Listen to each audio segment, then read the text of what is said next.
بسم اللہ الرحمن الرحیم۔ السلام علیکم ناظرین، ملک الموت حضرت فاطمۃ الزہرا رضی اللہ تعالی عنہا کی روح کیوں قبض نہ کر سکے؟ شہزادی رسول سیدہ کائنات حضرت فاطمۃ الزہرا رضی اللہ تعالی عنہا کی روح قبض کرنے کے لیے جب اللہ تبارک و تعالی نے ملک الموت کو حکم فرمایا تو ملک الموت گردن جھکا کر خاموش ہو گیا اور اس کام پر جانے کے لیے راضی نہ ہوا کہ وہ سیدہ کائنات حضرت فاطمۃ الزہرا رضی اللہ تعالی عنہا کی روح قبض کرے۔ یہ احترام اس پردہ دار کا جس کے سر کے بالوں کو نہ کبھی سورج نے دیکھا، نہ کبھی چاند نے دیکھا، نہ کبھی ستاروں نے دیکھا اور نہ ہی ملائکہ کی نگاہ پڑی ہے۔ روایت ہے کہ جب سیدہ فاطمۃ الزہرا رضی اللہ تعالی عنہا کی روح قبض کرنے کے لیے اللہ تعالیٰ نے حضرت اسرائیل علیہ السلام کو حکم دیا تو وہ اس کام پر جانے کے لیے راضی نہ ہوئے، تو پھر خود اللہ تبارک و تعالیٰ نے اپنے دستے قدرت سے اپنے محبوب کی لاڈلی بیٹی حضرت فاطمۃ الزہرا رضی اللہ تعالیٰ عنہا کی روح کو قبض فرمائے۔ حضرت سلمہ ام رافع سے روایت ہے کہ خاتون جنت نے مجھ سے کہا، امی جان مجھ کو غسل کرا دیجیے، لہٰذا میں نے پانی ڈالا اور آپ رضی اللہ تعالیٰ عنہا نے خوب مل کر غسل کیا، پھر اپنے نئے کپڑے طلب فرمائے اور کپڑے بدلے اور فرمایا کہ میری چارپائی مکان کے درمیان میں رکھ دی جائے۔ آپ رضی اللہ تعالیٰ عنہا چارپائی پر قبلہ رخ لیٹ گئیں۔ فرمایا کہ امی جان اب میں فوت ہو جاؤں گی، میں نے غسل کر لیا ہے، لہٰذا کوئی اب میرے جسم کو نہ کھولے۔ لہٰذا آپ رضی اللہ تعالیٰ عنہا کو حضرت علی کرم اللہ وجہہ الکریم نے بغیر غسل دیے ہوئے دفن کر دیا۔ حضرت عبداللہ بن محمد بن عقیل کی روایت میں ہے کہ وفات سے قبل خاتون جنت حضرت فاطمۃ الزہرا رضی اللہ تعالی عنہا نے حضرت علی کرم اللہ وجہہ الکریم کو غسل کے لیے پانی کا انتظام کرنے کو کہا اور اپنا کفن منگوایا جو موٹے قسم کا سوتی کپڑا تھا۔ آپ نے اس کو پہن لیا اور خوشبو لگائی اور حضرت علی کرم اللہ وجہہ الکریم کو وصیت کی کہ وفات کے بعد ان کے جسم کو نہ کھولا جائے اور اسی طرح ان کو دفن کر دیا جائے۔ خاتون جنت حضرت فاطمۃ الزہرا رضی اللہ تعالی عنہا کی وصیت کا حاصل یہ ہے کہ انہوں نے اسماء بنت امیس کو بلوا کر وصیت کی کہ انہیں رات کی تاریکی میں دفن کیا جائے۔ الغرض آپ رضی اللہ تعالی عنہا کی وفات رمضان المبارک سن 11 ہجری کی شب 29 سال کی عمر میں ہوئی۔ اسلام میں سب سے پہلے آپ کو تابوت میں چھپایا گیا اور منگل کی شب میں حضرت علی کرم اللہ وجہہ الکریم نے آپ رضی اللہ تعالی عنہا کی نماز جنازہ پڑھائی اور دفن کر دیا۔ ام المومنین حضرت عائشہ صدیقہ رضی اللہ تعالی عنہا سے روایت ہے کہ میں نے نبی کریم صلی اللہ علیہ وآلہ وسلم کی صاحبزادی سیدہ فاطمۃ الزہرا رضی اللہ تعالی عنہا سے بڑھ کر کسی کو عادات و اطوار اور نشست و برخاست میں رسول کریم سے مشابہت رکھنے والا نہیں دیکھا۔ حضرت ابن عمر رضی اللہ تعالی عنہ سے روایت ہے کہ آقا و مولا حضرت محمد مصطفیٰ صلی اللہ علیہ وآلہ وسلم جب سفر کا ارادہ فرماتے تو سب سے آخر میں حضرت فاطمۃ الزہرا رضی اللہ تعالی عنہا سے مل کر سفر پر روانہ ہوتے اور جب سفر سے تشریف لاتے تو بھی سب سے پہلے سیدہ کائنات حضرت فاطمۃ الزہرا رضی اللہ تعالی عنہا کے پاس آتے۔ آپ صلی اللہ علیہ وآلہ وسلم حضرت فاطمۃ الزہرا رضی اللہ تعالی عنہا سے فرماتے، میرے ماں باپ تجھ پر قربان ہوں۔ حضرت مسعود بن مخرمہ سے روایت ہے کہ رسول اللہ صلی اللہ علیہ وآلہ وسلم نے فرمایا، سیدہ فاطمۃ الزہرا رضی اللہ تعالی عنہا میرے جسم کا ٹکڑا ہے، جس نے اسے ناراض کیا اس نے مجھے ناراض کیا۔ حضرت مسعود بن مخرمہ سے روایت ہے کہ جب حضرت علی کرم اللہ وجہہ الکریم نے ابو جہل کی لڑکی کے لیے نکاح کا پیغام دیا تو نبی کریم صلی اللہ علیہ وآلہ وسلم نے فرمایا، بے شک فاطمۃ الزہرا رضی اللہ تعالی عنہا میرے جسم کا حصہ ہے اور مجھے یہ بات پسند نہیں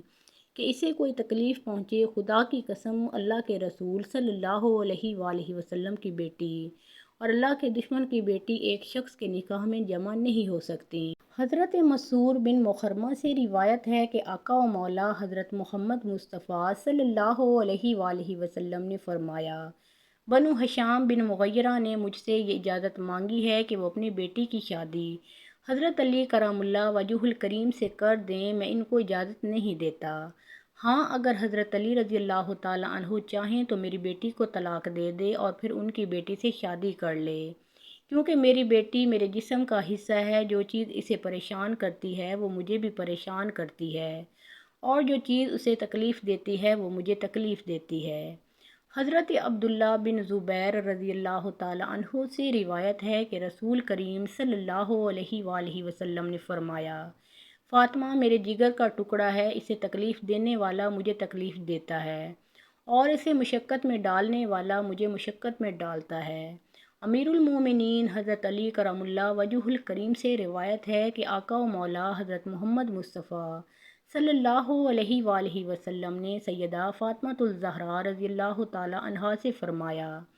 بے شک اللہ تعالیٰ تیری ناراضگی پر ناراض اور تیری رضا پر راضی ہوتا ہے۔ حضرت عبداللہ بن مسعود رضی اللہ تعالی عنہ سے روایت ہے کہ آقا و مولا حضرت محمد مصطفیٰ صلی اللہ علیہ وآلہ وسلم نے فرمایا، اللہ تعالیٰ نے مجھے حکم فرمایا کہ میں فاطمہ الزہرا رضی اللہ تعالی عنہا کا نکاح علی کرم اللہ وجہ الکریم سے کر دوں۔ حضرت انس بن مالک رضی اللہ تعالی عنہ سے روایت ہے کہ نبی کریم صلی اللہ علیہ وآلہ وسلم نے سیدہ فاطمہ الزہرا رضی اللہ تعالی عنہا کے لیے ان کی شادی کے موقع پر خاص دعا فرمائی، اے اللہ میں اپنی اس بیٹی کو اور اس کی اولاد کو شیطان مردود سے تیری پناہ میں دیتا ہوں۔ حضرت بریدہ سے روایت ہے کہ سیدہ فاطمہ الزہرا رضی اللہ تعالی عنہا اور حضرت علی کرم اللہ وجہ الکریم کی شادی کی رات حضور اکرم صلی اللہ علیہ وآلہ وسلم نے ان پر پانی چھڑکا اور فرمایا، اے اللہ ان دونوں کے حق میں برکت دے اور ان دونوں پر برکت نازل فرما،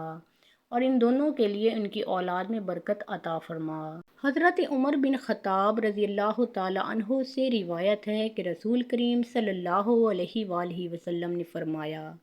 قیامت کے دن میرے حسب و نسب کے سوا ہر سلسلہ نسب منقطع ہو جائے گا۔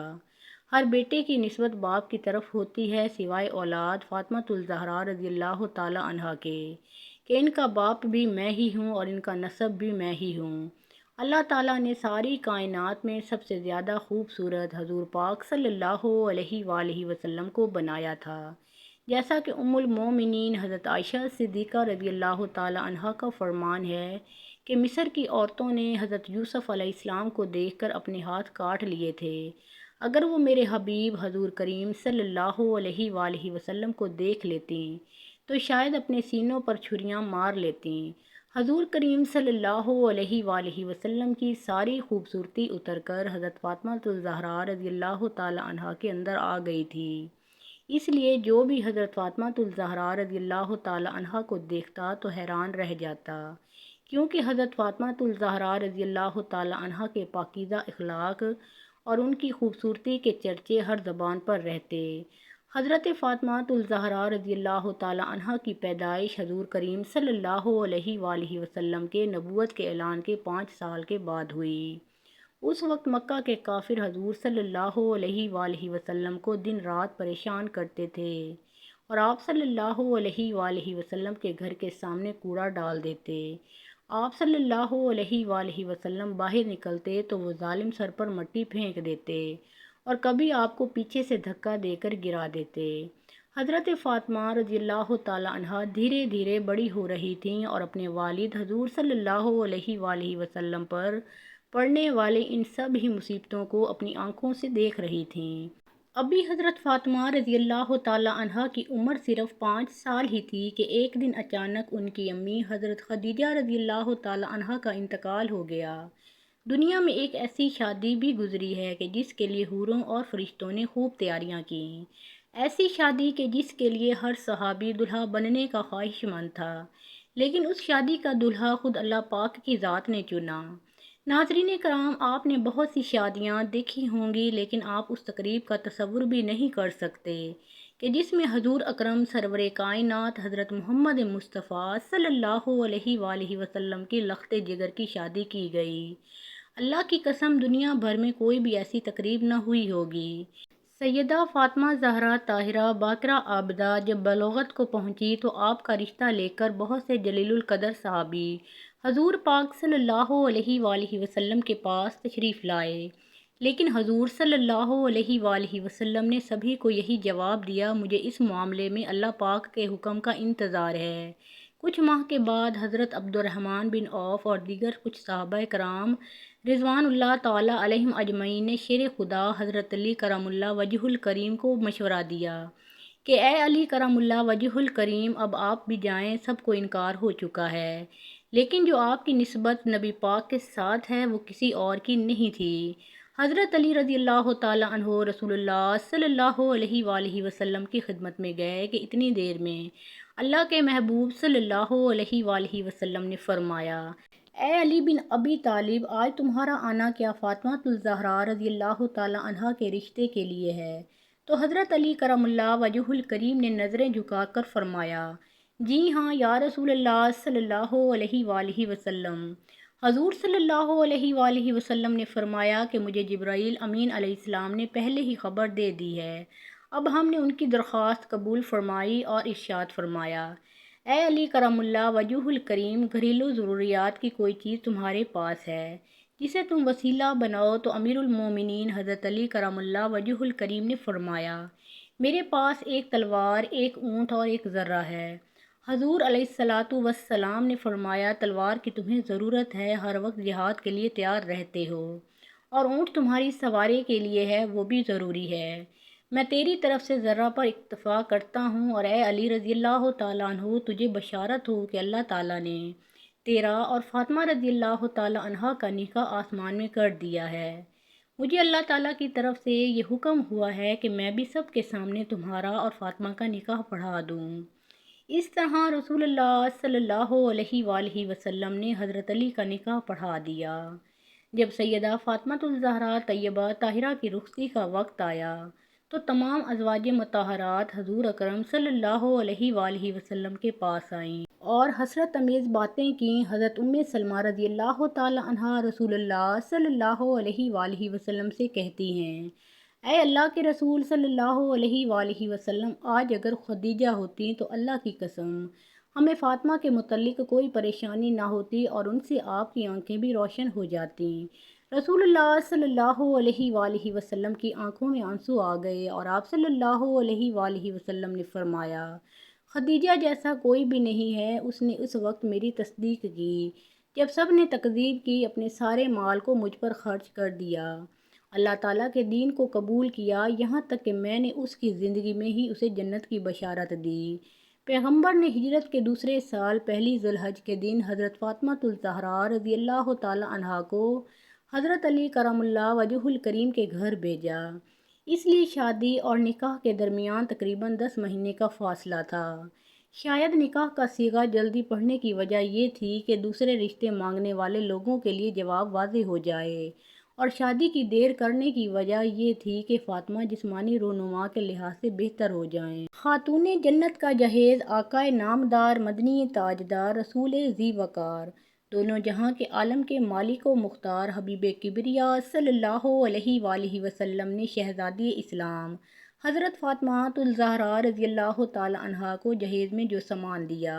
اس کی فہرست یہ ہے: ایک چادر بان کی، ایک چارپائی چمڑے کا گدا جس میں روئی کی جگہ کھجور کی چھال بھری ہوئی تھی، ایک مشک، 2 چکیاں، 2 مٹی کے گھڑے، حضرت علی کرم اللہ وجہ الکریم حضرت ام ایمن رضی اللہ تعالیٰ عنہا کے ساتھ حضور اکرم صلی اللہ علیہ وآلہ وسلم کی خدمت میں حاضر ہوئے۔ حضرت علی کرم اللہ وجہ الکریم فرماتے ہیں کہ حضور اکرم صلی اللہ علیہ وآلہ وسلم نے مجھ سے پوچھا، کیا تم زوجہ کے ساتھ رہنا چاہتے ہو؟ میں نے عرض کی، جی یا رسول اللہ صلی اللہ علیہ وآلہ وسلم۔ آپ صلی اللہ علیہ وآلہ وسلم نے ارشاد فرمایا، بڑی محبت و عزت سے انشاءاللہ عز و جل آج رات سے تم اپنی زوجہ محترمہ کے ساتھ ہی رہا کرو گے۔ رخصتی کی رات حضور اکرم صلی اللہ علیہ وآلہ وسلم نے اپنی لخت جگر کو ایک نیا جوڑا عطا فرمایا۔ حضرت علی المرتضیٰ رضی اللہ تعالیٰ عنہ حضرت فاطمہ الزہرا رضی اللہ تعالیٰ عنہا سے محبت بھری گفتگو کرنے لگے، یہاں تک کہ جب رات کا اندھیرا چھا گیا تو وہ رونے لگیں۔ حضرت سیدنا علی المرتضیٰ رضی اللہ تعالیٰ عنہ نے پوچھا، اے تمام جنتی عورتوں کی سردار، کیا آپ خوش نہیں کہ میں آپ کا شوہر ہوں اور آپ میری بیوی ہیں؟ کہنے لگی میں کیوں راضی نہ ہوں گی، آپ تو میری رضا بلکہ اس سے بھی بڑھ کر ہیں۔ میں تو اپنی اس حالت و معاملے کے متعلق سوچ رہی ہوں کہ جب میری عمر بیت جائے گی اور مجھے قبر میں داخل کر دیا جائے گا۔ آج میرا عزت و فخر کے بستر میں داخل ہونا کل قبر میں داخل ہونے کی مانند ہے۔ آج رات ہم اپنے رب عز و جل کی بارگاہ میں کھڑے ہو کر عبادت کریں گے کہ وہی عبادت کا زیادہ حق رکھتا ہے۔ اس کے بعد وہ دونوں عبادت کی جگہ کھڑے ہو کر رب کائنات کی عبادت کرنے لگے۔